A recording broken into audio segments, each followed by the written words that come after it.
Welcome back to episode 6. If my train goes off the track. Interesting. Indeed. Right. Uh, Our first topic is the world is closed to the U.S. Indeed. I like it. I like that it's like sweet justice. They're always trying to be the ones enforcing borders, but never did any of us imagine a day where people wouldn't be trying to get access to their borders, but more so stopping them from having access to other borders. So it's kind of neat to see, and I'm curious how that's going to play up in how they discuss things moving forward, because they've never been told, we don't want you. They've always been asked, can we have some of you? So it's going to be interesting, I think, because it's only going to get worse down there with the way the cases are going. I also like the fact that the border is closed, and I would prefer that it stays closed until the country actually flattens its curve, because all that it's doing is increasing. And now that there's been enough data collected on cases in countries that are declining or have flattened their curve, it's so blatantly obvious that the US is not doing a good job of this. So there's all these like heat maps and lots of research that's been done, and all these kind of like infographics that are being released on how many cases there are in the US, and that they're basically continuing to rise in a lot of places, a lot of states. And nobody wants Americans in their country. No.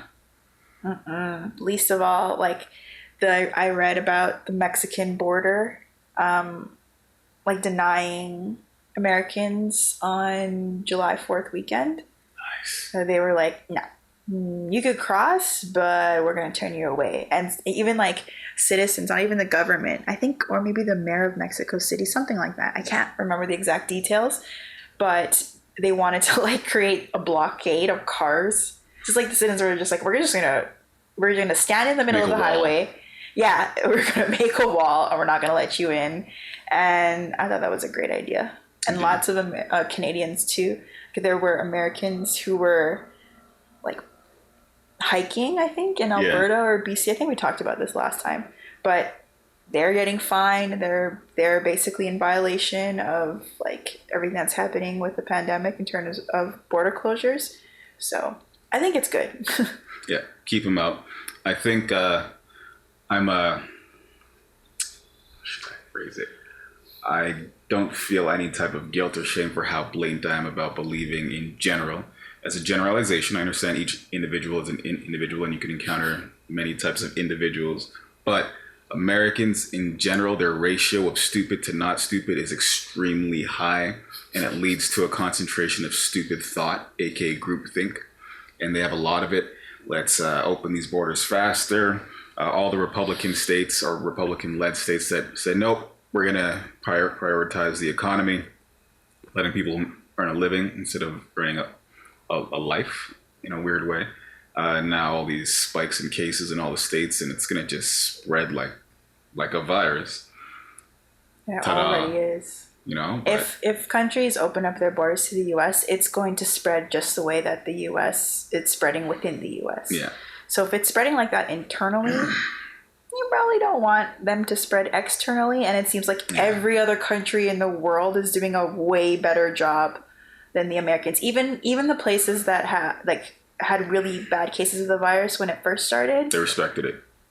Like in Italy, now things are open and people are like, they really stuck with that lockdown because they saw, oh shit, there's lots of deaths, and our healthcare workers are dying too because of how much they interact with people who are exposed to the virus. But now, like I have a friend in Italy, and he's like living his best life. I'm curious what's going to happen with the sports bubbles, like the NHL. Both bubbles are in Canada, one in Edmonton, one in Toronto. The NBA players just got down to Walt Disney and Orlando. They're going to keep them in that bubble, but something tells me the bubble's going to be not maintained, whether people coming in or people leaving it. People are going to just not maintain the bubble. It's going to be interesting, once again, see what happens, because there's a lot of idiots down there. There's just an abundance. And I was having a discussion this week with some family friends about the US and how they just have, they're very much an 8-bit processor in every topic to their own detriment. Like a pandemic is probably the worst thing for them because they can't think past themselves. They're incapable of thinking beyond that 8-bit step in any situation that arises. And because of their population being like 350 million, they have a further need to recognize themselves as a collective versus individuals. But if anything, it just exasperates the entire problem with them. And we're seeing it. It's going to be great theater. It's going to be very, very good theater. That's what I think. It already is. True. Pandemic or no pandemic, American media is by far the most entertaining media in the world. Yeah. Because it's almost satirical. There's no real news necessarily because there are too many different perspectives that there's not actually one voice that unites America. No. And even maybe Joe Rogan. Maybe, but even if you look at other places in the world that have a lot of conflict, that have like very blatant communism or very blatant leaders who are just as controversial as Donald Trump, their media and their news and their news outlets aren't as entertaining. It's not meant to be, which I think it underscores how off track American news is. Like, I don't watch, I'll watch CNN to get an idea what the topics are, but I never take it as gospel or fact. It's just more so an introduction to what's being discussed. And here's a perspective from CNN. And I think a lot of people down there get entrenched in their political avenue and their media outlet, even though they're the biggest, most entangled populace of people on this planet. They don't seem to recognize it. They just think they live in their bubbles. And good thing that happened this week is the passing of the Karen Act in San Francisco. I think that's going to be one of those acts that extrapolates to the entire union. Is it actually called the Karen Act? It's spelled Caren. What was it? What does it stand for? Is it an acronym? Yeah, calling something along the lines where it spells out exactly what it means. Right. And it's the Karen Act. So if you call the police on a person of color or an African American and it's deemed to be fraudulent, you can now be convicted of a crime. It's a great act. Should be interesting to see how it's implemented. Yeah, I think it is, because although I think that it's a good law to pass, but it also gets into a lot of subjective arguments. Like basically it gives Karens an avenue to argue. The only difference is its consequence. Mm-hmm. So Karens love to argue and they love to prove their points. So they're going to love proving that they are not in violation of any act, I think. But the difference is now they might be able to think twice before they do it because of the consequence. I think with Karens, they've been aware consciously and unconsciously that their power is unlimited and it's unquestioned. But their ignorance is ingrained, but they're not stupid. They know their boundaries, which is why they're able to weaponize their boundaries so well instinctively. I think this act will have them thinking, wait a second, let me think at least for a millisecond more. It won't save 9 out of 10 of them, but it might stop one. Yeah. It might stop one. Maybe it would have stopped the Canadian Karen in the States who got mad at the bird watcher. I feel like there's a better hope for Canadian Karens because there's been less cover for their ignorance to grow unchecked. They've had to hide their growth of ignorance. They know to keep it veiled. In Canada, racism is very much kept behind closed doors intentionally, whereas in the States, they're like, I can't wait to show my racism. I need an avenue. Let me hide HH by saying 88 to hide their logo, even though it's blatantly obvious. It's like reversing the polarization of a picture and thinking that you're hiding yourself. That's based off of a true story of a family member. It was humorous, sad but humorous, but understandable considering the context. But it was humorous. Can't see me now. I reversed the polarity of this picture. It's like making a picture black and white, a colored picture black and white, and then turning it upside down. I'm like, you can't figure out who it is now. Yeah. Well, that's racism in the States. They want to be seen. They're exhibitionists. They want to be seen, but they know that there are laws that tell them they can't be seen. But they want to show themselves. I feel like Canadian racists are like they're more stealth. Yes. They're more stealthy. Racism in Canada is more stealthy. It's intentional, and therefore it is hidden intentionally. I don't know if it's that much more intentional. I think it's just because we're generally supposed to be a more tolerant society than the US, that the racists here, they want to be like the US racists, but because of the cultural norm in Canada is supposed to be, they're like, ooh, we can't, if we do this, we'll be deemed un-Canadian, which we never want to be. We want to exemplify Canadian, what a Canadian is, but we still want to be racist. Yes. So how do we do that? And then it becomes like almost like a shame. Like if I'm blatantly racist, then it's shame. But if I'm secret racist that only the other racists know, then it's good. Okay. So I think that's one of the major things, because I believe that there are more explicit racists in the US than there are in Canada. Yes. Because it's almost like they're proud. Like the KKK and white supremacists, they exist in Canada. But it's not like we know where their clubhouse is and we can roll up. But in America, their leftist groups are blatant. Like they're running for office. They're like, this is where we meet. I'm part of this association. It's not the KKK. It's called something else. But we know that that's the KKK. The alt-right. So all the actions of the alt-right, all of their leaders, it's all known. We know, like we have a few. I think I spoke about this on like the first episodes when we first dove into the whole when racism was the trending topic. How I had a couple of friends who reached out, white friends who reached out, who I've always seen as definitely in favor and staunch supporters of alt-right ideals. But I think we watched something on Netflix where it kind of broke down the alt-right, where it has your like 45% here, which are literally alt-right, like they're right of the center spectrum. They're not necessarily racist, but they do believe in a lot of things that are associated with others who are racist. And there's the other 45% where they're pretty much close to racist, but they hide it less and they're more, I guess, in tune with it. Then there's that 10% on the far right, which is Nazi, racist, H8, 88. Like they what's the saying? Not all Republicans are racist, but all racists are Republicans. But replace Republican for alt-right. Not all alt-right members are racist, but all racists are alt-right members. It's a tongue twister. And so they support Which sucks, things. because I was born in '88, and I like that. And then that's also like a Kid Cudi reference. Indeed. And if I want to get like '88 tattoo, well, I'd never get a tattoo of '88. Like I wouldn't put my birth year on my body. But like it's crazy that those connotations exist. So even if you have a very innocent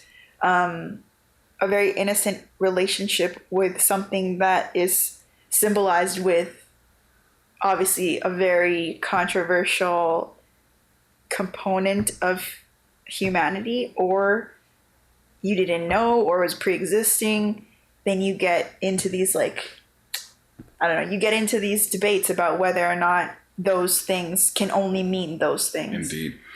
Symbolism. Yeah. Arbitrary symbolism. And if you have multiple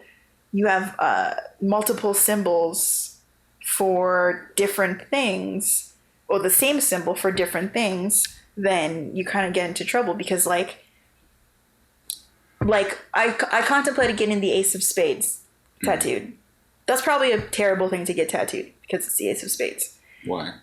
I think there's a racist gang connotation with it. It was like their symbol. Can I bum a fag? Which, like, honestly, there are so many of these things. There are so many words that have different meanings in different cultures. They have different meanings to different generations. They have all these different connotations. So I guess with the US especially, I think that they're less open to those symbols existing in harmony. Not saying Canada is, but I feel like Canada's slightly more tolerant of having symbols of like multiple meaning, where it could be hate in some contexts and might not be hate in other contexts, but we need to respect them all. We have a bit more of a buffer of processing before we output a response. Whereas Americans, I feel like, Think, quote unquote, react. a buffer / filter they don't have when they feel it entrenched with a right to just spew off the hip without consequence and without acknowledgement of a consequence, whether it's their responsibility or not, but acknowledging that a consequence can still arise from whatever they deduce from their mouth and spit out. I think that's They what don't have makes filters. That's what makes them interesting, because watching American news is like watching reality TV.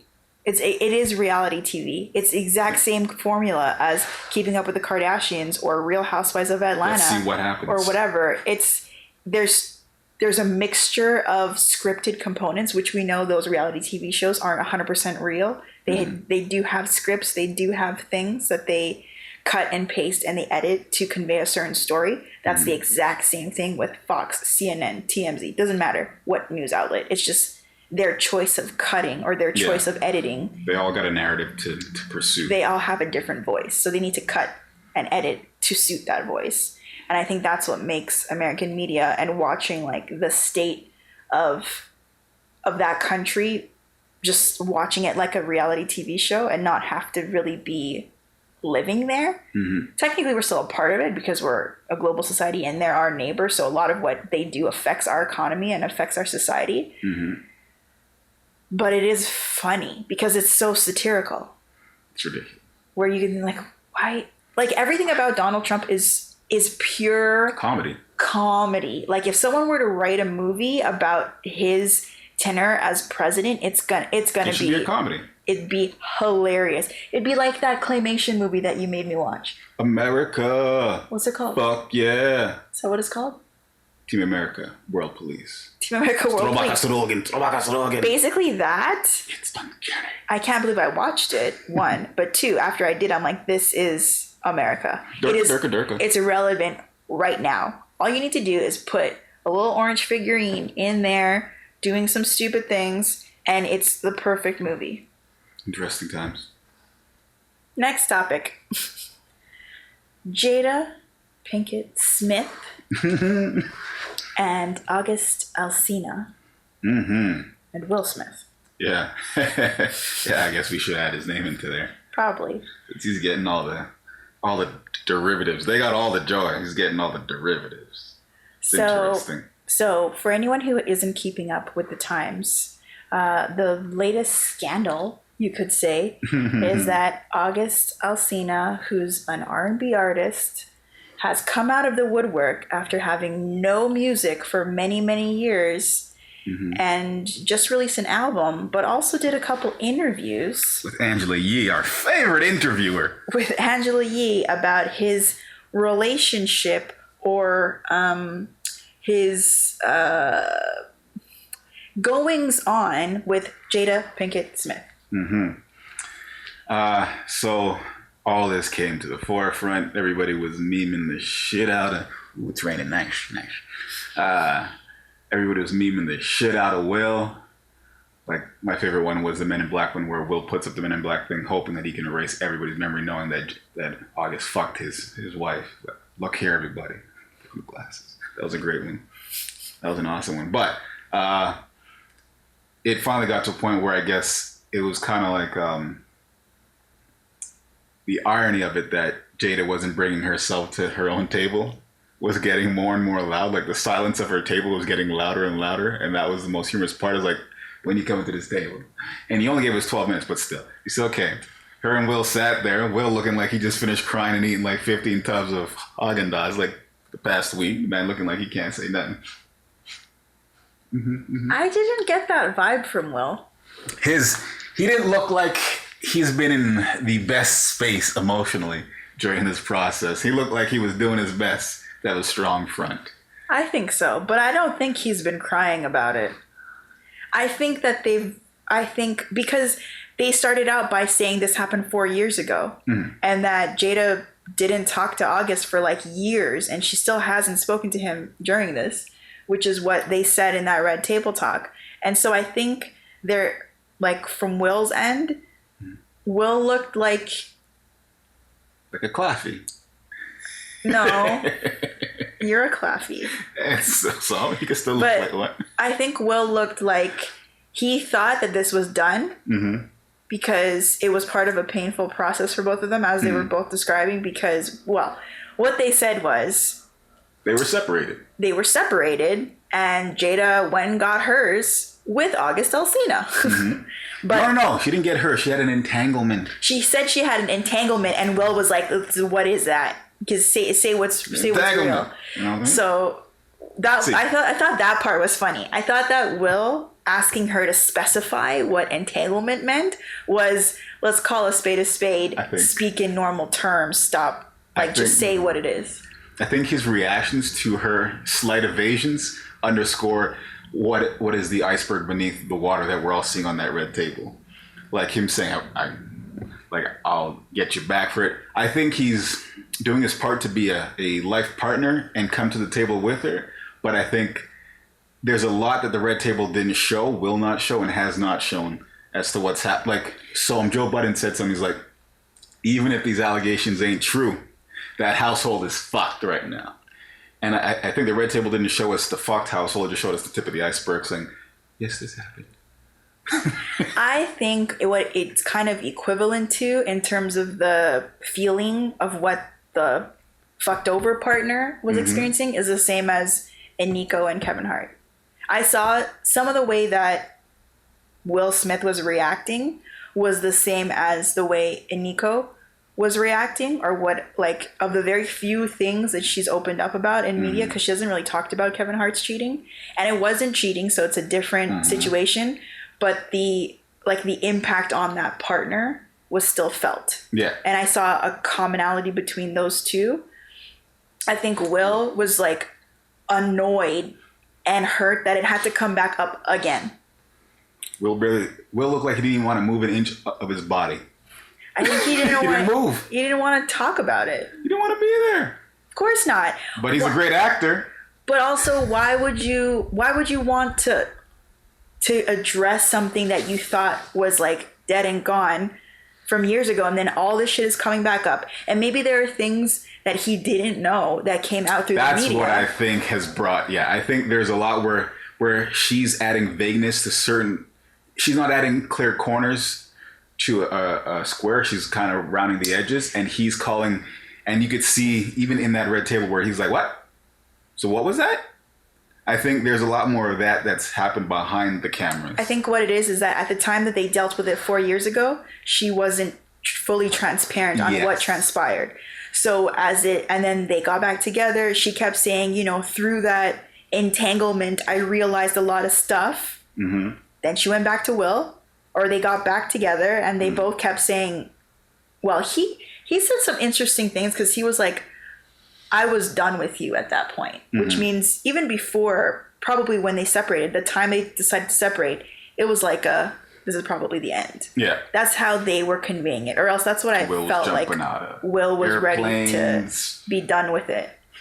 So, yeah. And Will seemed to, I guess, be more, I don't know. I just feel like he felt blindsided by this. Mm-hmm. So there must have been more information that came to light than what she let on when they quote unquote resolved it.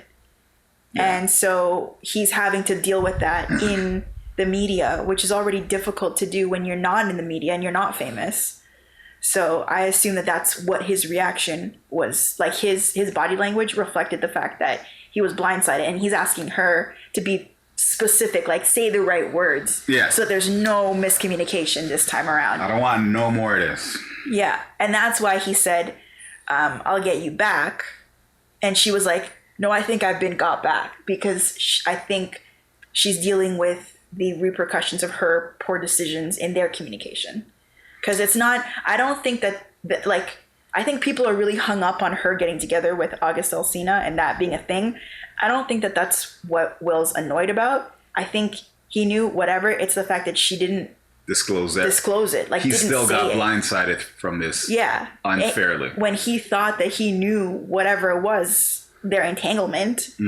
I think that's why he's pushing for those those terms. Clarity. Yeah. Red table clarity. Yeah. That she ain't given. Yeah. And so I don't know if I would probably be the same as Will, for sure. Because I'd be like, I thought we had all the facts out and we dealt with it, and that was back then, and now it's coming out now, and it sounds a bit different. Yeah. Indeed. And maybe that's why he said, what's that thing you said about like getting her back? Yeah, like needing to get her back. Now, that's where I think this is going to be interesting with them, because he felt convicted enough to state that publicly, that he felt a right to get her back, where she defended what she did by saying, maybe you've already gotten me back, which makes me think maybe he has, but maybe not to the level. So I think there's going to be a lot of gossip that's dropped about these two moving forward. We have to question it more so as not just being, that's just gossip, but now there's smoke. Now there's smoke. It's tasty. What Jada seems, what she said was, like you were saying, seems like you already have me back. Because maybe for her, in her mind, she's like, yeah, I'm done with that. I'm all with Will. But when you get blindsided the second time and it blows up in your face in the media, I think Will has every right to be like, like question how comfortable she feels in their relationship. Mm-hmm. Because he got blindsided again. So I feel like he's now not even like, I got to get her back. More so just like, what else am I missing? That might be what they said might have been the politically correct way of saying, like, what else don't I know? And how can I get her back, in the sense that like she's gonna be that open and like completely honest person that she wasn't when all these other pieces of information were not disclosed or whatever. All I know is, so there's Jada, there's Will, there's Willow, and there's Jada. Now, I'm wondering when we're gonna get Willow at the table. Yeah, mom, yeah. I'm waiting to see what the kids have to say, because they won't have a filter. But maybe the filter's already on, which is, we're not going to speak in the media because that's between our parents. Maybe, but then that would kind of undermine the red table. But I can see them do that, though. I could see them doing it, but it would be so hypocritical. To be like, we want to respect the beautifulness of our family, and we want to keep but bring that, yours to our table. Yeah.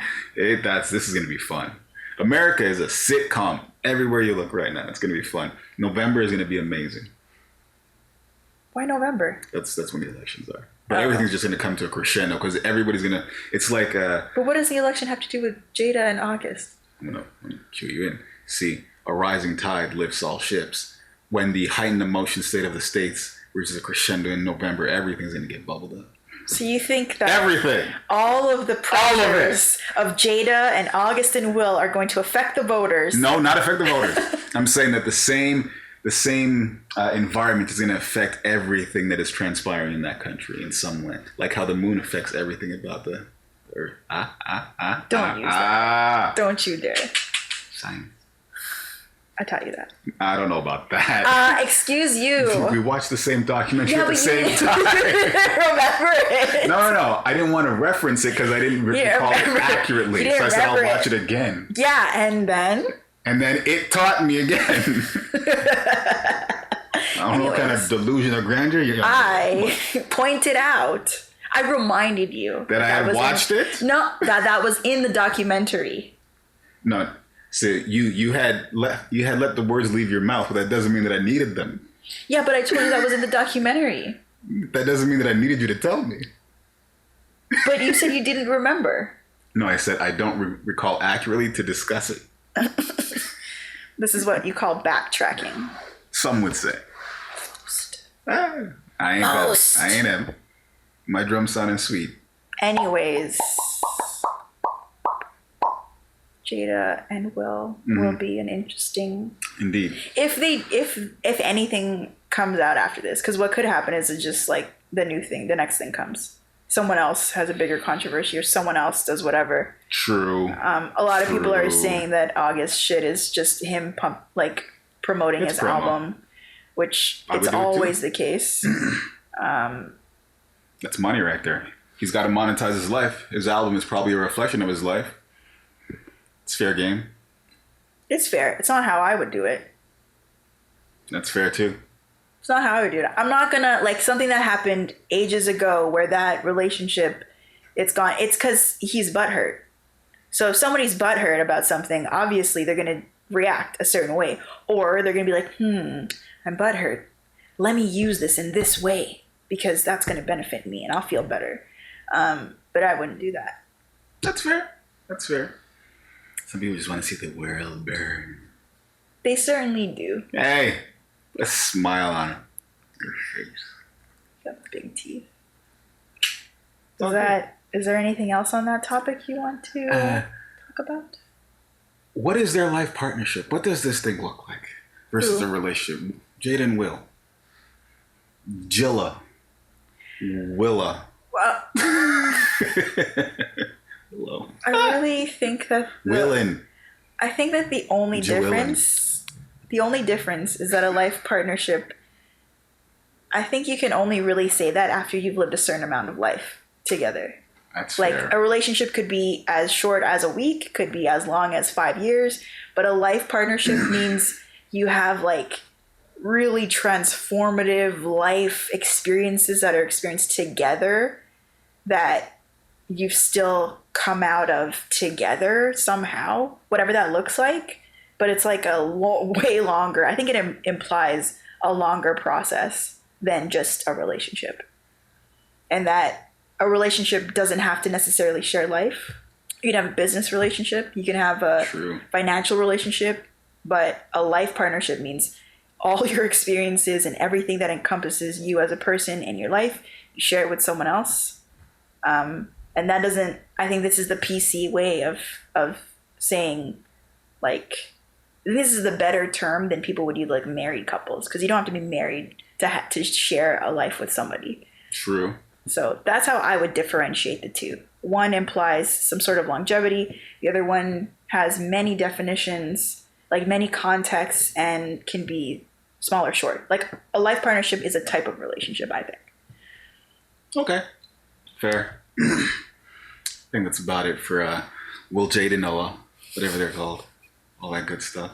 Hey, it's okay. Don't worry. Anyway, man. À la prochaine. Topic numéro 13. Starting a business, man. Commence un business. Comment à commencer un business? Okay, that's enough. Okay. Starting a business. Well, I thought we might talk about this because, one, you started a business. Mm-hmm.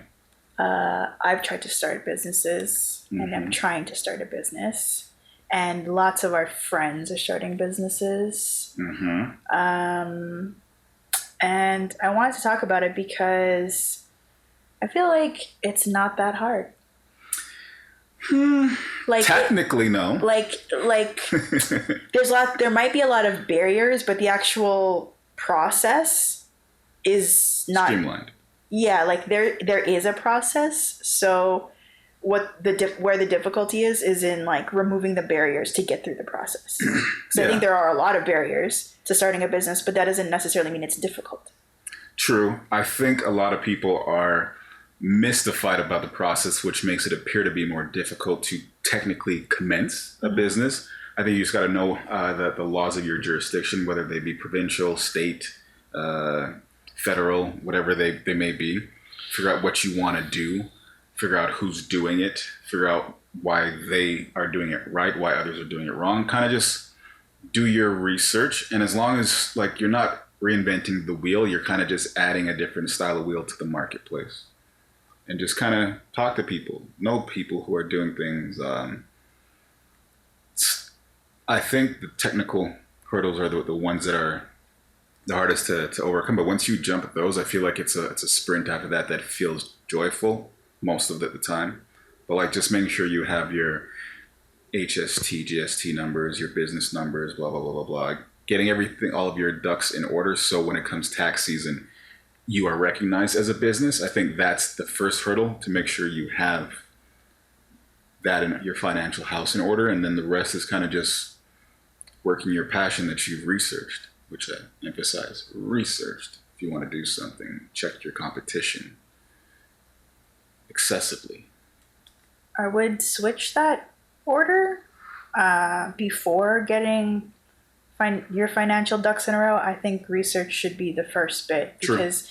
If you set up a business and there's no market for it, and you're ready to go with your finances, but you don't have a product, or you don't have something as a business, or a business plan, or a strategy, or anything, then you won't be making any money anyways. True.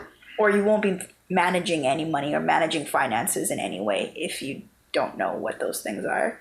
So I think that one of the barriers is like how to research your business idea, which I think a lot of people are like, oh, why don't I do this? Why don't I do this? Why don't I do this? But turning that into an actionable plan seems to be a big barrier for a lot of people that I talk to, where it's like, I have an idea, but I don't know how to make that a reality. Or I have an idea and I don't know what the next step is after just having an idea to begin with. So I do think that you might have an idea, and then you might go and do research based off that idea. And then the research will kind of validate whatever product you might have, whatever direction you want to go in terms of, if you want to be solo, like if you want to register as a sole proprietor and be recognized as the government with that, or you want to register as a business and it's a small team of you, then you have to go a different route. I think that there's the difficulty is really just transitioning that idea into an actionable list, an actionable plan. That's true. I'd say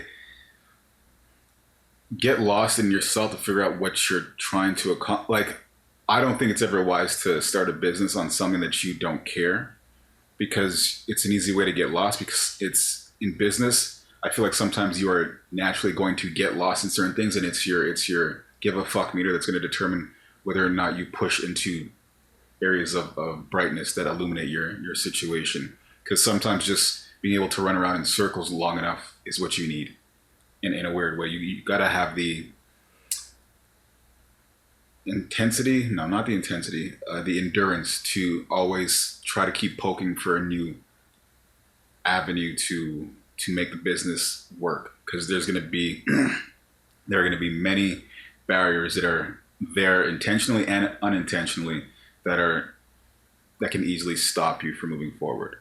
Yeah, I think if you're going to start a business, you definitely have to care about whatever it is your business is, and you have to have a lot of stamina to be able to, if there's a barrier, you can't be a person who comes into a roadblock and goes, never mind. Like you always have to be solution oriented. You have to solve problems for yourself all the time.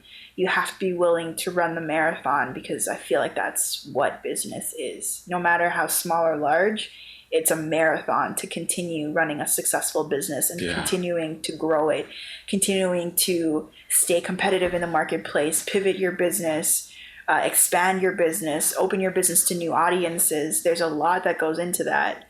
But I do think that one way to really combat that, or at least to continue the marathon, is to continue to research. Yeah. And it starts from being really passionate about whatever you're doing. Like if you really like hockey, for how many years have you been in love with hockey? My life. And you still read about it every day. You still listen to podcasts. There is no hockey. You still want to play it. You want to be involved in every piece of it. And you know enough about it to know where you don't want to be involved.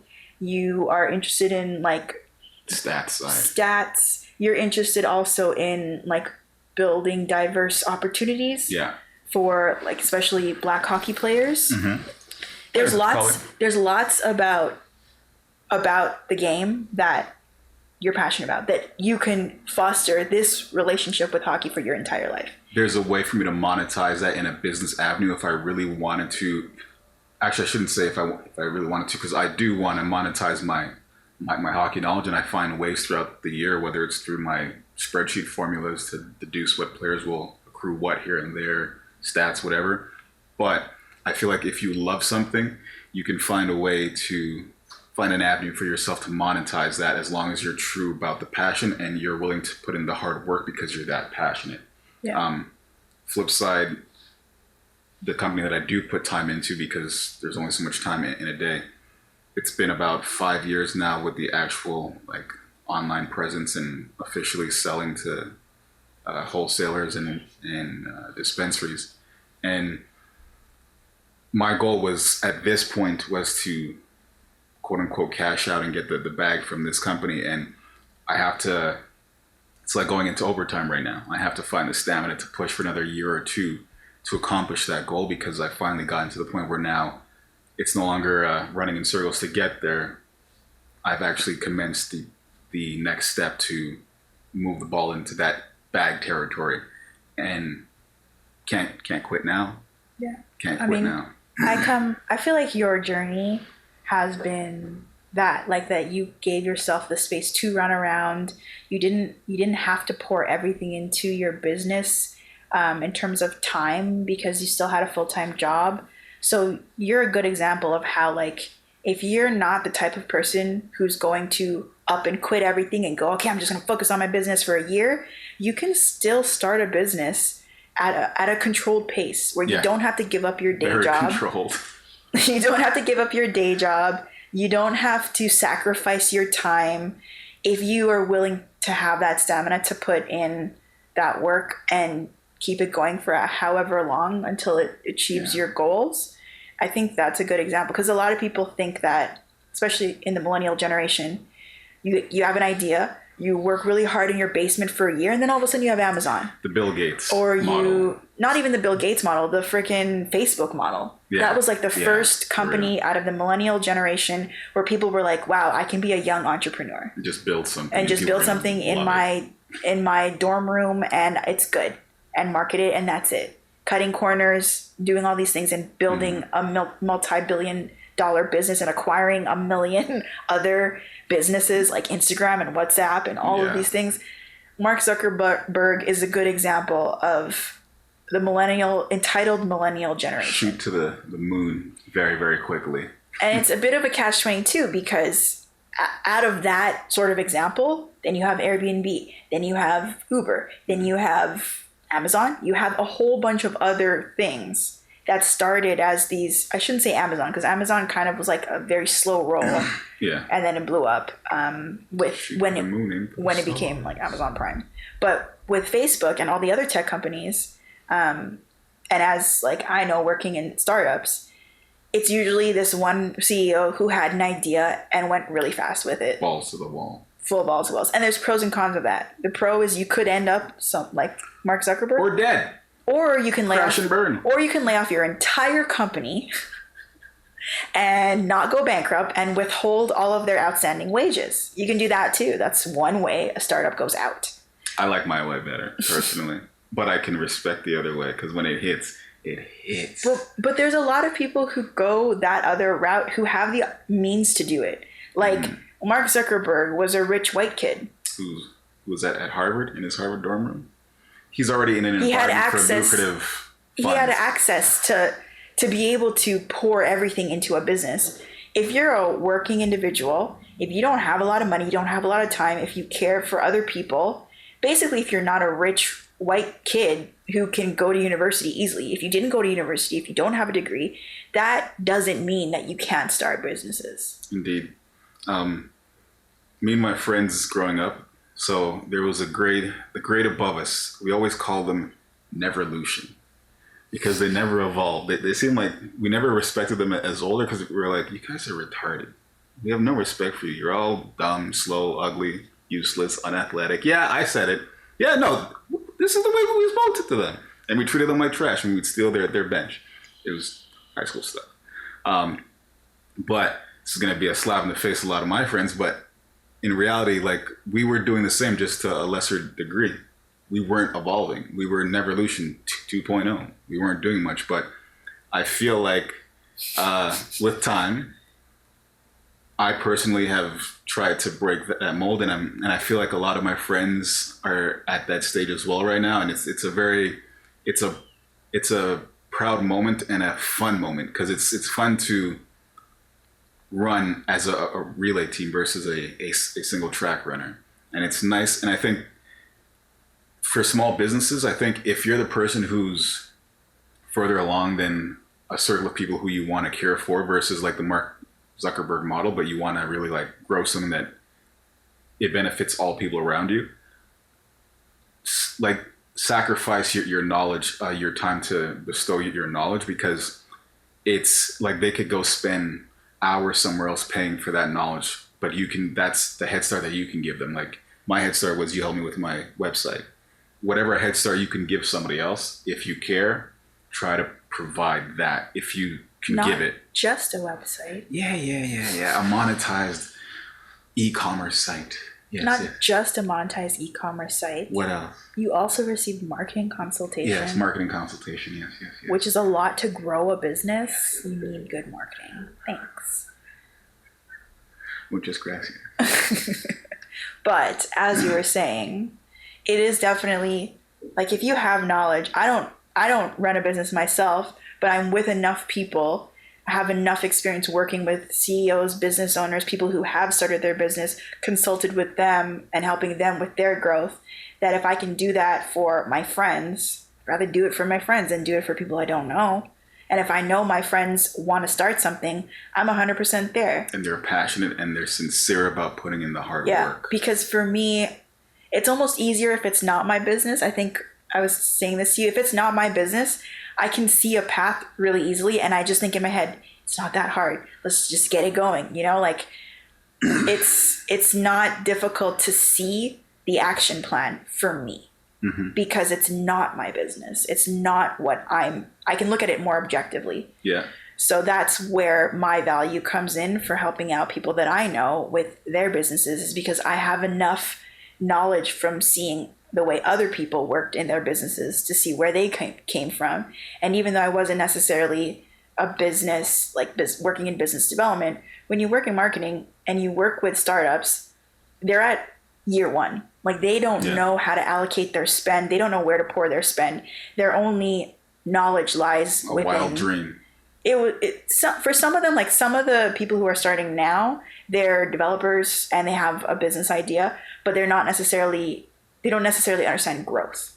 So there are lots of ways that you can grow a business without spending a lot of money, but it means you have to pour in a lot of time and you have to pour in a lot of research, and that's where the stamina comes in. Yeah. So I think supporting like our friends and being able to see, like you having had the experience of starting your own business, you can share that knowledge with them.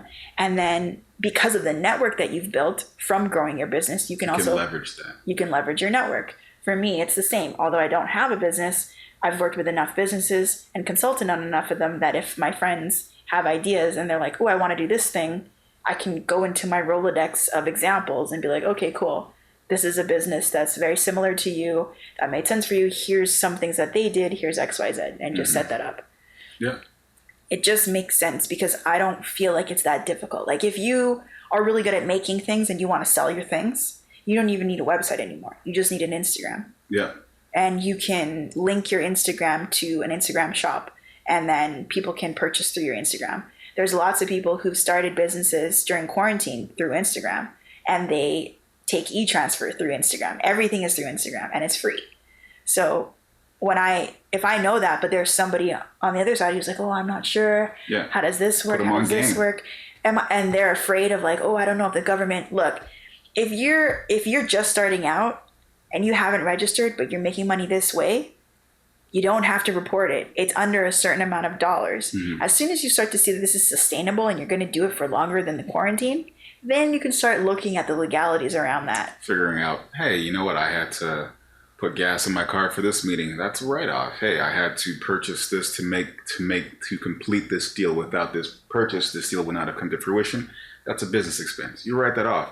Lower your actual reported income, even though your actual your gross has increased, your net can be reported as no change, but you'll take home more because of it. It's little things like that, dropping yourself into a different tax bracket by writing off maybe that let's say you get a $3,000 raise, but now it puts you in a different tax bracket. You've lost that. Knowing to find a way to say, well, I have a consulting company where I help this person with this, and I have to do this X, Y, Z to do that. Now you've reduced your taxable income.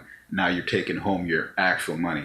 I think people don't realize that we should all be small businesses in some way, because we all provide a service, and we just need to find a way to officially monetize that and stop getting taking it from the government. Stop giving freebies away. Exactly. When we could OnlyFans your shit. Yes. OnlyFans yourself. Yes. Mm-hmm. For real. For real. For real. Should. Well, it's just not that hard. Like that's why I come back to saying that, and I don't mean that it's easy.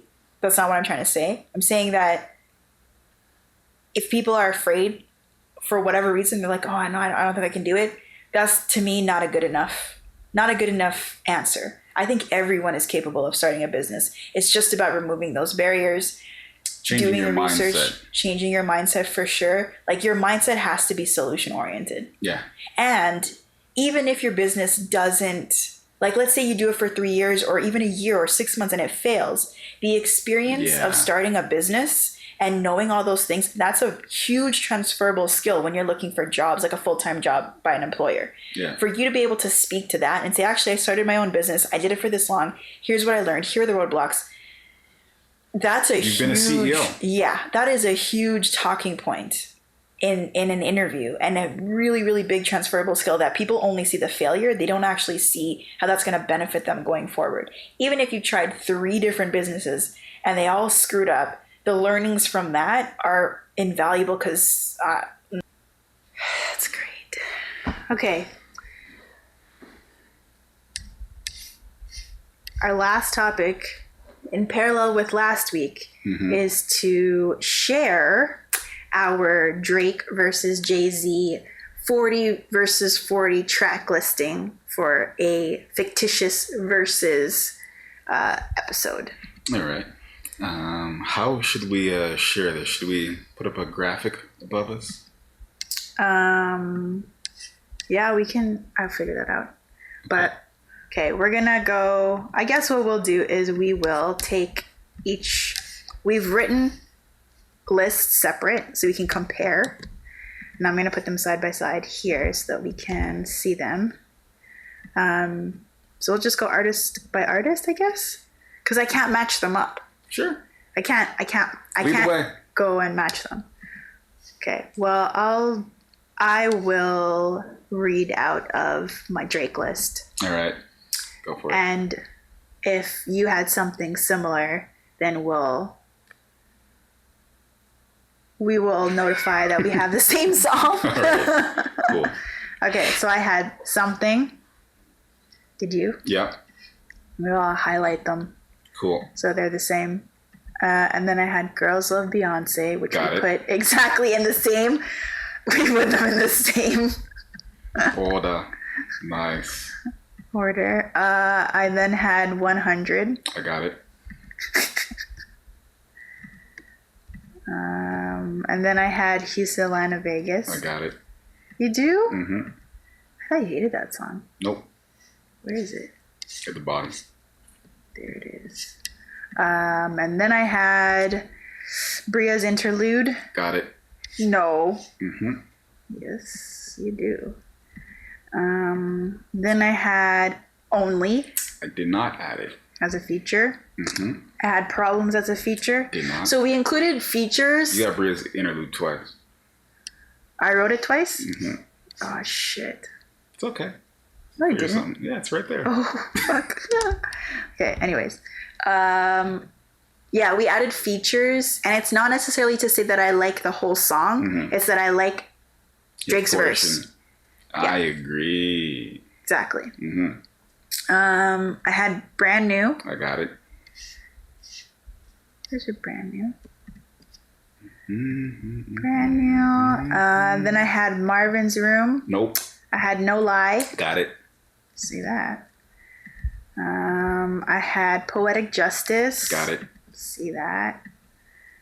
I had Blessings. I didn't. With Big Sean. Big Sean. I had Shut It Down. Hey, I got it.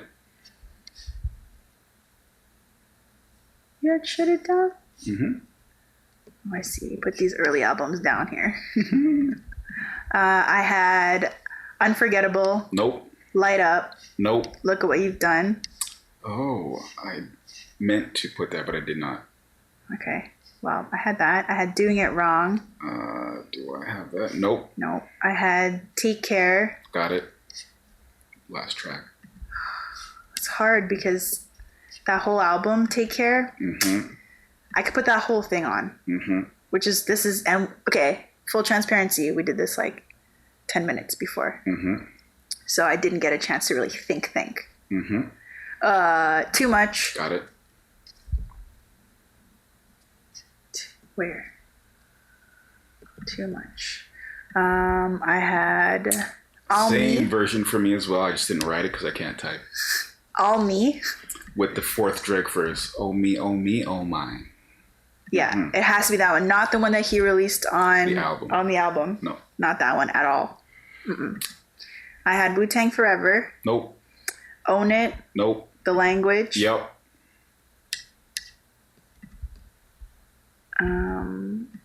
I had Hype Yep. and Redemption Yep. and Too Good Yep. and Emotionless. Yep. I know you had all those.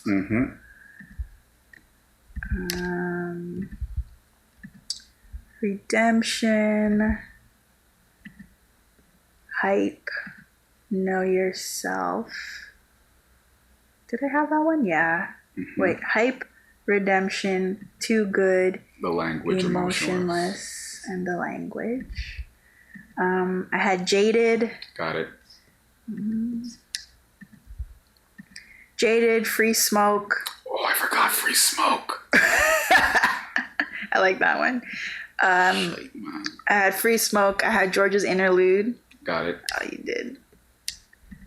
Can't believe I forgot You did have Free Smoke. Oh, I do. Yes, I do. How could I not? That's a classic. Know Yourself. We Got had it. that.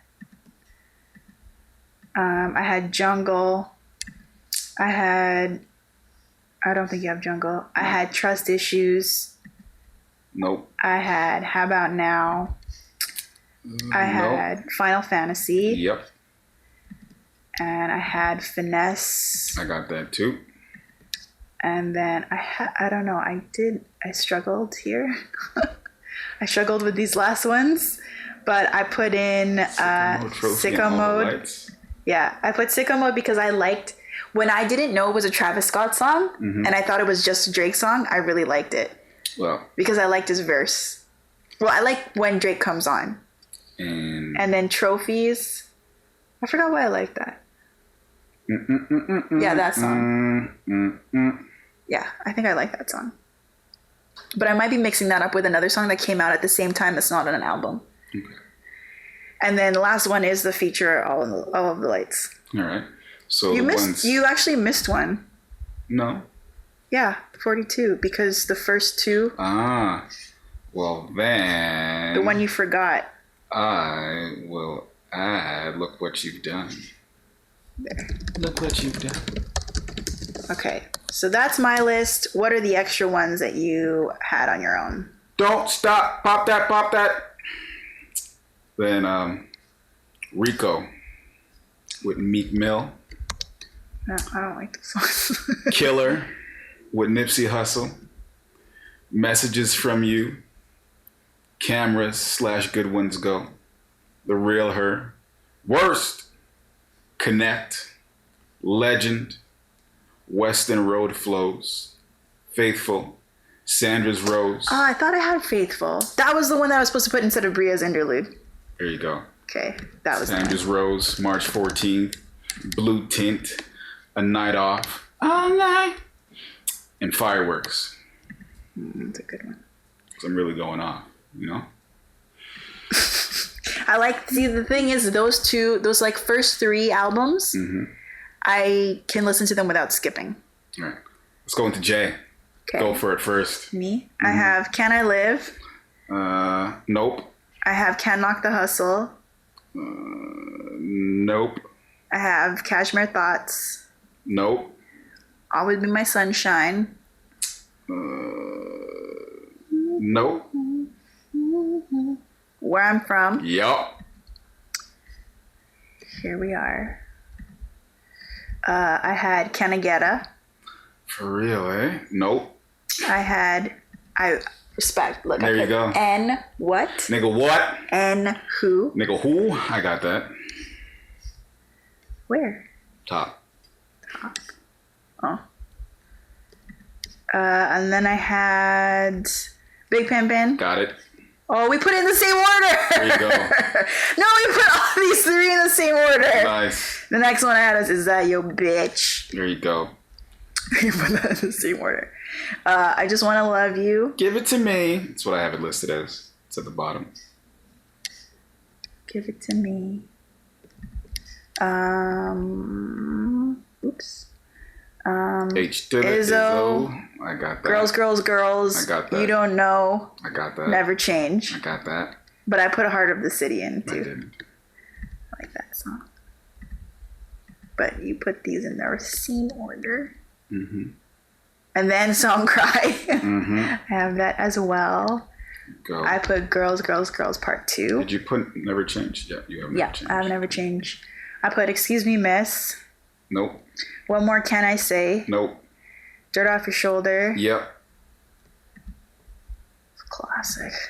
It's a classic. That was my mom's Change That was one of Clothes. my mom's ringtone was Dirt Off Your Lord. Shoulder. I put Change Clothes. Nope. 99 Problems. Nope. Ignorant Shit. Nope. Empire State of Mind. Nope. On to the Next. Nope. Otis. Yes. Fuck With Me, You Know I Got It. Yep. I didn't have a lot from these albums, these later albums. Dead Presidents. Yep. Yep. Ain't no nigga like the one I got. No one. Got that one. Where? At the bottom. And then I had Where Have You Been? Nope. Money Cash Hose. More money, more cash, more hoes. What? Yes. Jeez. Show Me What You Got. No. Hard Knock Life. Yes.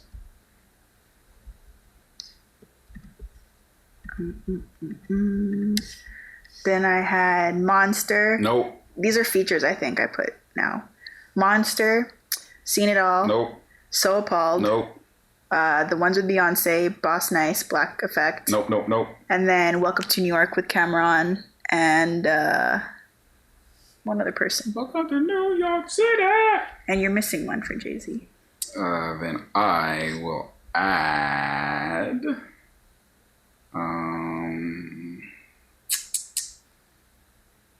Black Effect.